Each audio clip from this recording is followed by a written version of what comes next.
Hey guys, this is Nilan from the BCIS and we have a new episode for you for our webcast.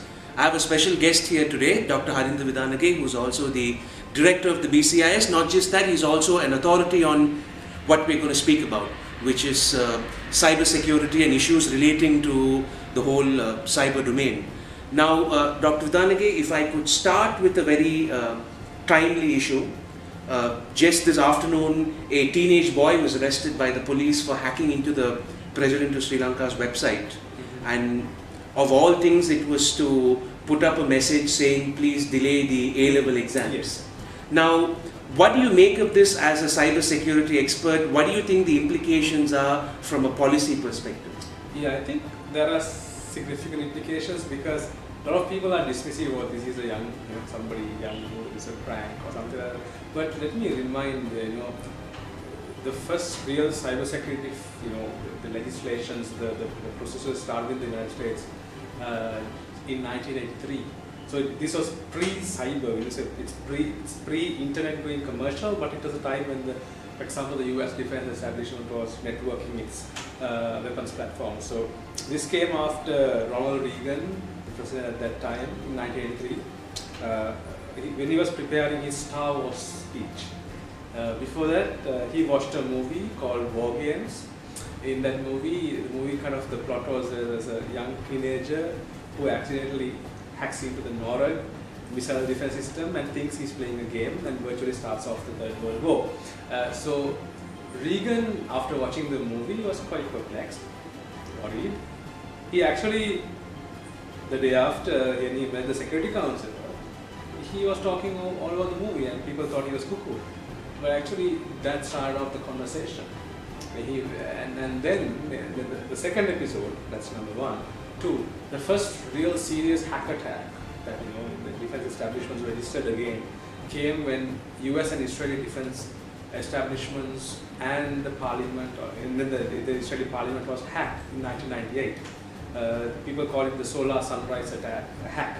And again, the Americans were thinking Saddam Hussein did it, because that was the real enemy number one for the US at that time.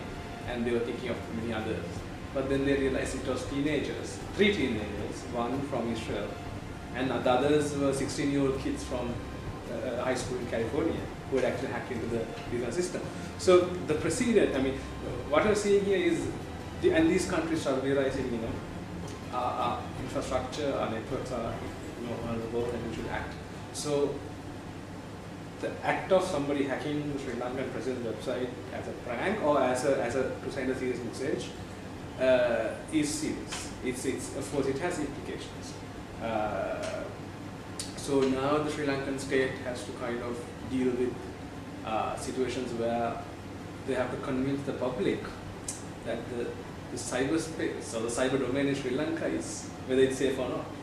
Because that's the message. The people will not understand cyber very seriously unless you study or do research. But then people will ask, so if the Sri Lankan president's website has been hacked, what about my bank account? And what is the Sri Lankan state doing about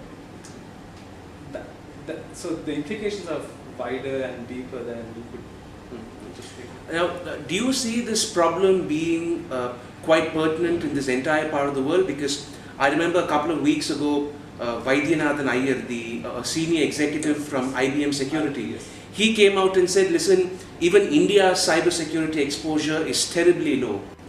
So do you think this issue is particularly problematic in this part of the world? Because I remember a few weeks ago, Vaidyanathan Iyer, one of the senior executives of IBM Security, came out saying that Indian cybersecurity is very unexposed and that Indian businesses are very vulnerable for cyber attacks. Is it something that you see states in this part of the world having to work on a lot more? Yeah, because when you say cybersecurity and business, for example, what we have to understand is that both the state and the corporate, or the state and non-state actors, both rely heavily on the cyberspace, on the networks and the space. So protecting both, right, is a hard task because, for example, a state could commit industrial espionage on another state by, for example, stealing that state's corporate secrets. For example, American companies may be hacked by third parties, right? They say in 2014 the US lost $256 billion of money, the corporate sector, but it was never disclosed because that they feared people will lose faith in the system. They lost that information. That was the information stolen by third parties from other countries. So that's part of what we call kind of an industrial espionage. So you have the vulnerability of the private sector or the non-state sector affecting the authority of the state. And so what cyber does is undermines both.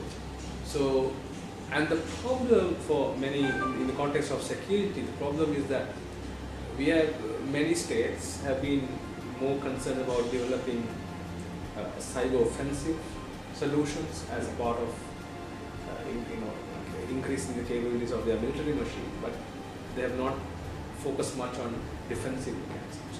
And when you trickle that down into how do you protect civilian systems, for example, power grid, airport, that kind of investment is less. I mean, of course, states are trying to do it, but focus has been less, the resources spent has been less than looking at cyber as a military. And finally, do you see a generational shift here in the way that we use technology, and do you think this will transform the way that we prioritize cybersecurity? Well, technology itself is generational. The way we have, engaged with technology, it has shaped. It's very cultural. It has brought in a lot of shifts in lifestyles and of course in education and decision making. So yes, because more and more, for example, if you look at the demographics of internet usage and how they use it, there are significant differences on how people use the internet and cyberspace. Right? So if you ask a person, do you do cloud computing? A lot of people will say no immediately. But if you have asked somebody, are you doing online banking? They'll say yes. So that's kind of generational in a way, how you understand the concept of technology. But inadvertently, we are very much dependent. We are becoming more and more dependent on cyberspace, and the dependency is growing generationally. So younger people, more and more young people are very much dependent on it. So more you are dependent on it, more you become vulnerable as well. So and it creates. So if you are a person who wants to be in cybersecurity, the headache is not going to go away. Okay. And on that note, I suppose we could end this snippet. Now, once again, guys, like I say in most of our videos, the point of this is to give you a small tease of the issue. It's up to you to go out there and research on it if you're interested. You can come use the BCI's library here. You can always contact the BCI's research team if you want further information on this. So hopefully we were able to spark a little bit of interest in you when it comes to the issue of cybersecurity. Take care, guys, and see you soon.